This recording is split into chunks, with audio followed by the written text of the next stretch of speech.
12वीं क्लास के एग्जाम खत्म हो चुके थे। कॉलेज के स्कूल के सभी बच्चे धीरे धीरे कॉलेज में पहुंचना शुरू हो गए थे। वहीं एक राहुल नाम का लड़का था जो कि आज एक बहुत बड़े कॉलेज में इंजीनियरिंग करने पहुंचा था। राहुल जिस कॉलेज में गया था वहां पर सभी अमीर माँ बाप के बच्चे पढ़ते थे। राहुल पढ़ने में बहुत होशियार था, जिसकी वजह से उसे इस बड़े और महंगे कॉलेज में स्कॉलरशिप मिली थी। राहुल का पर कोई दोस्त नहीं बनता था क्योंकि राहुल एक गरीब परिवार से था। वो बस से कॉलेज जाता था, कैंटीन में भी पैसे कम खर्च करता था। राहुल एक दिन चुपचाप बैठकर लाइब्रेरी में पढ़ रहा था कि तभी एक आवाज से उसका ध्यान टूटा। मैं यहाँ पर बैठ सकती हूँ क्या? पूरी लाइब्रेरी भरी हुई है और यही एक सीट खाली है। राहुल ने सर उठाकर देखा तो वहाँ पर एक बहुत सुंदर सी लड़की खड़ी हुई थी। वो 2 पल के लिए उसे देखता ही रह गया। हाँ बिल्कुल, आप जरूर आकर बैठ सकते हो। तुम कौन सा कोर्स कर रहे हो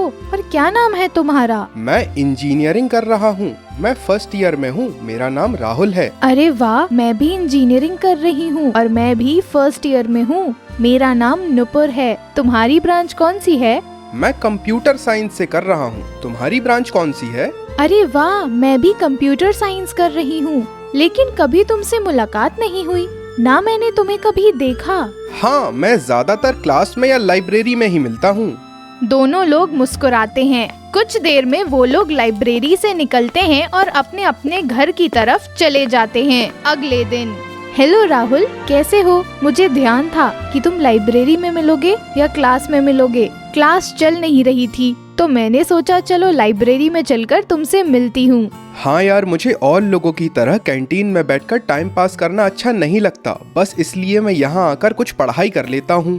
थोड़ी देर दोनों लोग लाइब्रेरी में पढ़ाई करते हैं। जब वो वहाँ से निकलने लगते हैं, राहुल चलो कैंटीन चलते हैं, एक एक कॉफी पीकर आते हैं। नहीं यार, मुझे कैंटीन जाना पसंद नहीं है। तुम्हें पीनी है तो तुम चली जाओ, मैं घर के लिए निकलता हूँ। अरे चलो यार, चलो, मेरी तरफ से ट्रीट है तुमको, अब तो चलो। राहुल बार बार मना करता है लेकिन नुपुर नहीं मानती है और उसे खींचकर कैंटीन की तरफ ले जाती है। दोनों लोग कॉफी पीते हैं। अब अक्सर दोनों की मुलाकात लाइब्रेरी में हो जाती थी। दोनों साथ में बैठकर पढ़ते थे। एक दिन। नुपुर, चलो बहुत दिन हो गए हैं कैंटीन में कॉफी नहीं पी। चलो साथ में चलकर आज कॉफी पीते हैं। अरे वाह, आज तुम कैंटीन में चलने के लिए बोल रहे हो। चलो चलते हैं।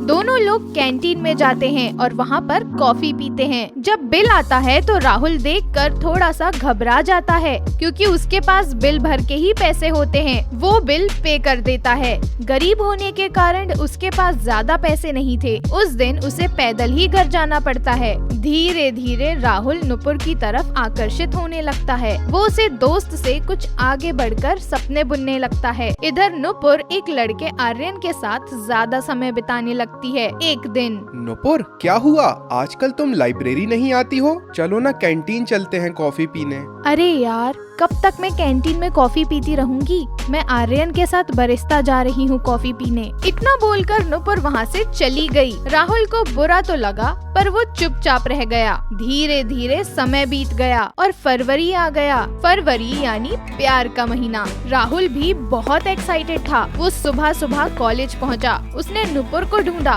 काफी देर बाद उसे नुपुर दिखाई दी। हेलो नुपुर, कैसी हो तुम? मैं तुमको सुबह से ढूंढ रहा हूँ। तुम मुझे क्यों ढूंढ रहे थे? बताओ क्या काम था? मैं तुम्हारे लिए कुछ लाया हूँ, इसलिए तुमको ढूंढ रहा था। राहुल ने अभी बैग खोला ही था कि अचानक आर्यन आ गया। हैप्पी चॉकलेट डे, ये लो तुम्हारी चॉकलेट। आर्यन ने बहुत सारी चॉकलेट नुपुर को दी। उससे बात करने लगी और राहुल चुपचाप खड़ा रहा। राहुल चुपचाप कैंटीन में जाकर अकेला बैठा हुआ था कि तभी पीछे से एक आवाज आई। क्या हुआ राहुल, तुम यहाँ आकर क्यों बैठ गए? तुम तो मेरे लिए कुछ लेकर आए थे और फिर बिना दिए कैंटीन क्यों चले आए? मेरी चॉकलेट कहाँ है? तुम्हें आर्यन ने दी तो है कितनी सारी चॉकलेट। हाँ ठीक है, माना आर्यन ने दी है चॉकलेट, और तुम्हारी चॉकलेट कहाँ है? मतलब मैं तुम्हारे लिए कोई चॉकलेट लेकर नहीं आया। झूठ मत बोलो, मुझे पता है कि तुम्हारे बैग में भी चॉकलेट है। चलो अब जल्दी से मुझे चॉकलेट दो। नहीं नुपुर, मैं एक ही चॉकलेट लेकर आया हूँ बस। हाँ मुझे पता है कि तुम्हारी चॉकलेट एक है, पर फिर भी मेरे लिए वो बहुत ज्यादा स्पेशल है। राहुल नुपुर को खुशी खुशी चॉकलेट देता है और नुपुर बहुत खुशी खुशी उससे चॉकलेट ले लेती है। दोनों आधी आधी चॉकलेट खाते हैं। राहुल बहुत खुश होता है क्योंकि गरीब होने के बाद भी उसकी चॉकलेट बहुत यादगार बन जाती है।